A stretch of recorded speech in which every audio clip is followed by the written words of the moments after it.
Hello बच्चों, आज जो है मैं आपको टॉपिक पढ़ाऊंगा इलेक्ट्रोनेगेटिविटी इस लेक्चर में।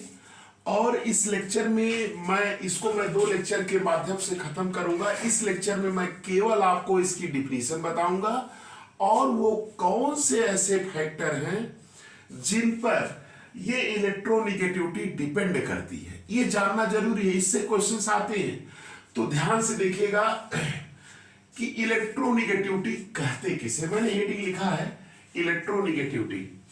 तो जैसे देखो बेटा, ये HCl है ना, HCl है कि नहीं। ये Cl इलेक्ट्रॉन खींचने की टेंडेंसी रखेगा, इसके ऊपर क्या आता है निगेटिव, इसके ऊपर क्या होता है पॉजिटिव चार्ज आ जाता है। इसी तरह से HF है,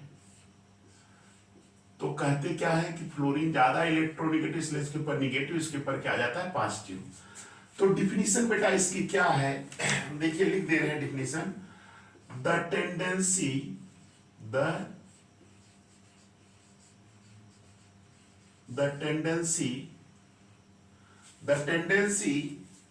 of an atom the tendency of an atom to attract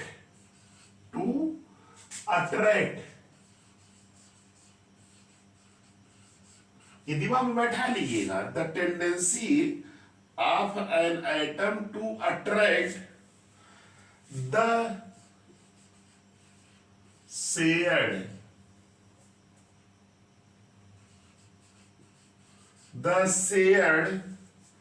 electron pair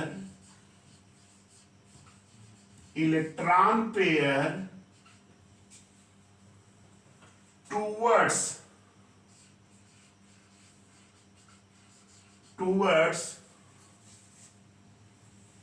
itself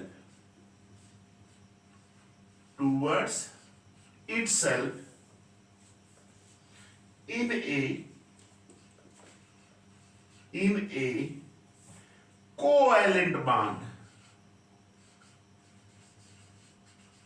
covalent bond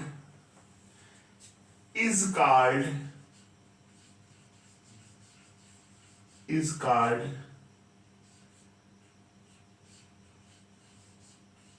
electronegativity.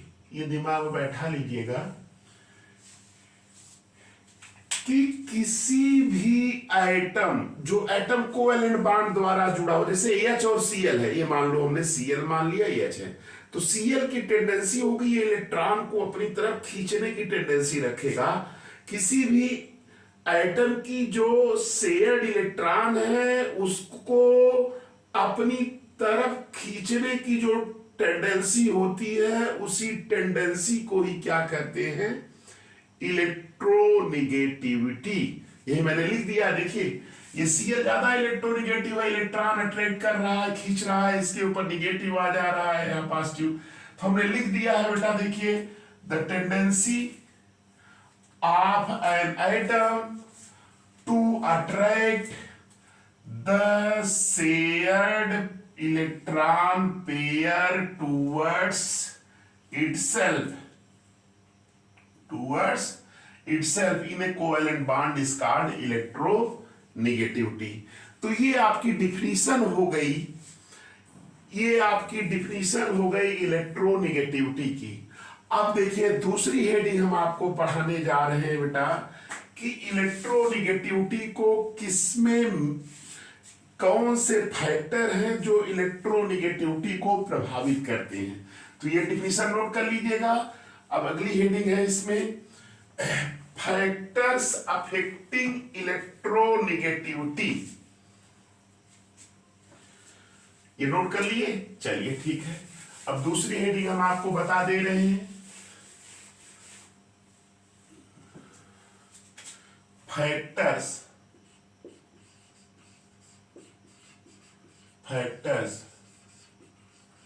Affecting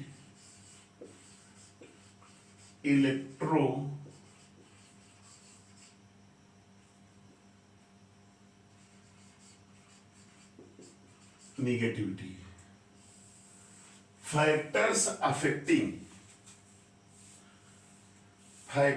affecting या फैक्टर्स इन्फ्लुएंसिंग इलेक्ट्रोनिगेटिविटी।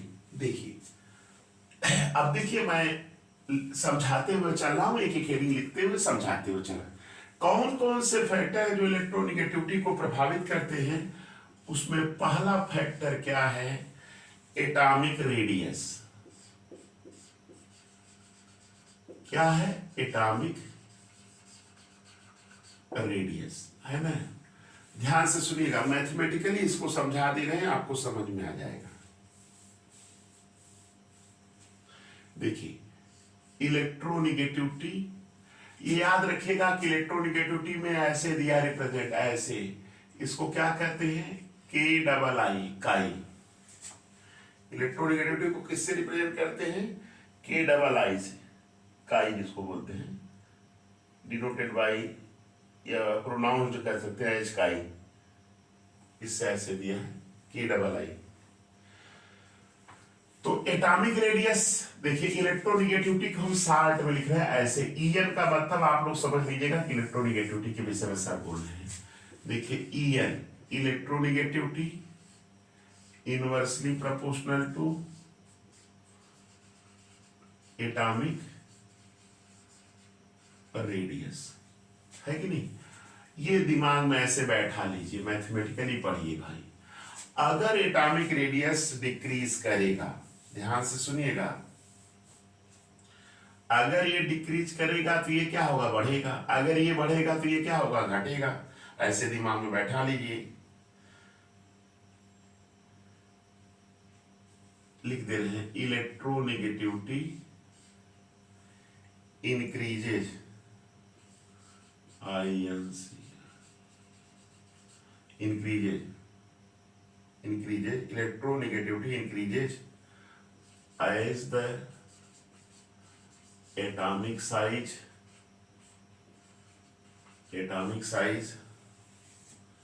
या atomic radius है, लिखिए atomic radius, as the atomic radius decreases,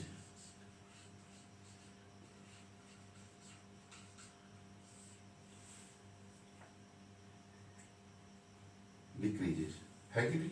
note कर लीजिएगा इसको। दूसरा factor बता दे रहे हैं, नोट करते चलिएगा। एटॉमिक रेडियस घटेगा तो ये बढ़ जाएगा।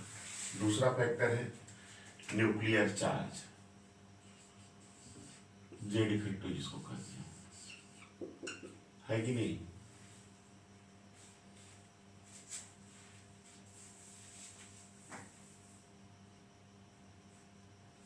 देखिए, electronegativity directly proportional to effective nuclear charge. आप जानते हैं लेफ्ट टू राइट इलेक्ट्रॉन जो भी बताएंगे, ये बढ़ेगा तो ये बढ़ जाएगा, घटेगा तो घट जाएगा।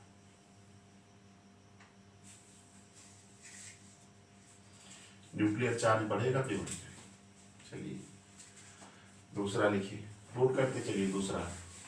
तीसरा है आपका screening effect.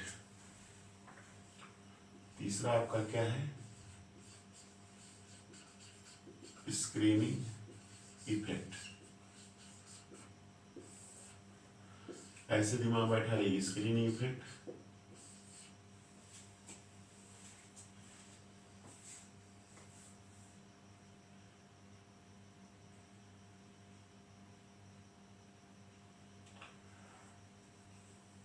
Inversely proportional to screening effect.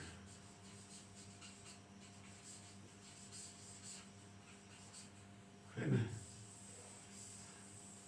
अगर ये बढ़ेगा तो घट जाएगा भाई, नंबर ऑफ सेल्स बढ़ेंगे तो स्क्रीनिंग इफेक्ट बढ़ जाएगा, है कि नहीं? और एटॉमिक साइज बढ़ने से नंबर ऑफ सेल्स बढ़ेंगे, उसमें इलेक्ट्रॉन बढ़ेंगे, स्क्रीनिंग इफेक्ट बढ़ेगा, ये बढ़ेगा तो घट जाएगा।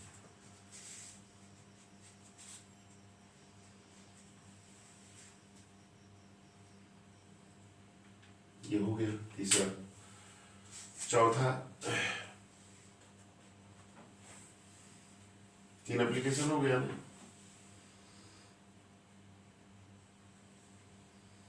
चौथा हम हाइब्रिडाइजेशन बता दे रहे हैं।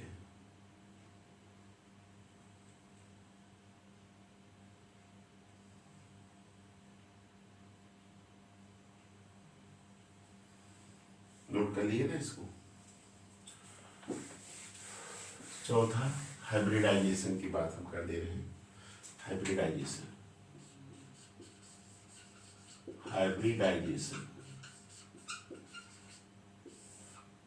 इसमें जो भी है यार, हाइब्रिडाइजेशन भी प्रभावित करता है।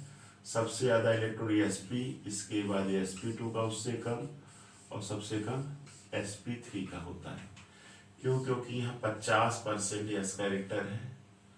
50 यस कैरेक्टर लिख दे रहे हैं, यस कैरेक्टर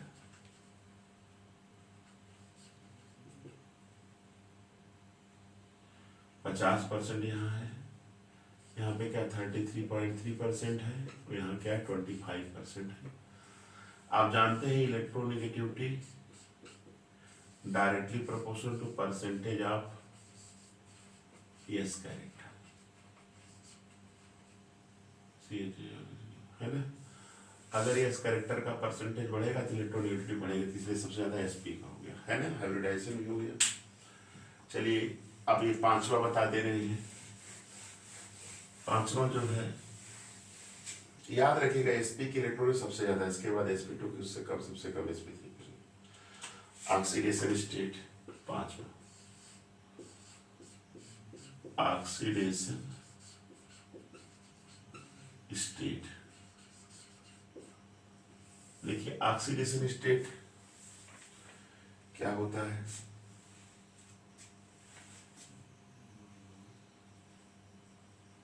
यानी इलेक्ट्रोनेगेटिविटी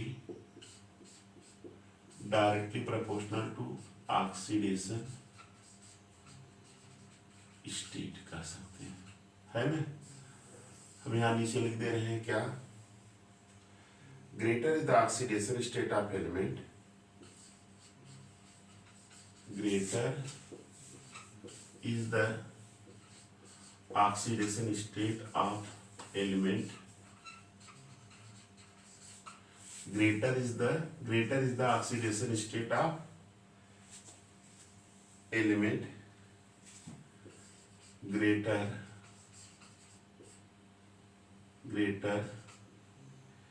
is its electronegativity, है ना। तो याद रखिएगा कि जितने ज्यादा ऑक्सीडेशन स्टेट होगा उसकी इलेक्ट्रोनेगेटिविटी उतनी ही ज्यादा होगी। जैसे इसको एग्जांपल देख लीजिएगा, जैसे Fe3+ है, Fe3+, इसकी इलेक्ट्रोनेगेटिविटी क्या है 1.96, और Fe++ इसकी कितनी है 1.83। इसकी ऑक्सीडेशन स्टेट कितनी है +3, इसकी ऑक्सीडेशन कितनी है +2। इलेक्ट्रोनेगेटिविटी ज़्यादा है, ऑक्सीडेशन बढ़ेगा तो इलेक्ट्रोनेगेटिविटी बढ़ जाएगा। तो ये भी फैक्टर आप इसको नोट कर लीजिएगा। Fe3+ का 1.96 लिख लीजिएगा, उसका जो है Fe++ का 1.83।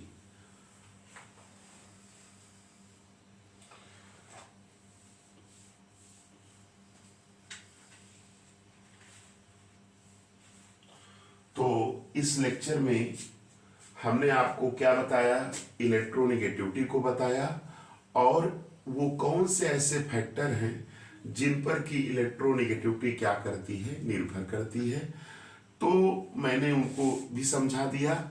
आप लोग इस लेक्चर को देखिए, इसके बाद अगले लेक्चर में ये इलेक्ट्रोनेगेटिविटी आपकी क्या होगी, पूरी तरह से कंप्लीट हो जाएगी। आप इसको देखिए, लाइक करिए, सब्सक्राइब करिए और अपने फ्रेंड को शेयर करिए। और कोई भी समस्या होती है तो आप मुझसे कांटेक्ट भी कर सकते हैं।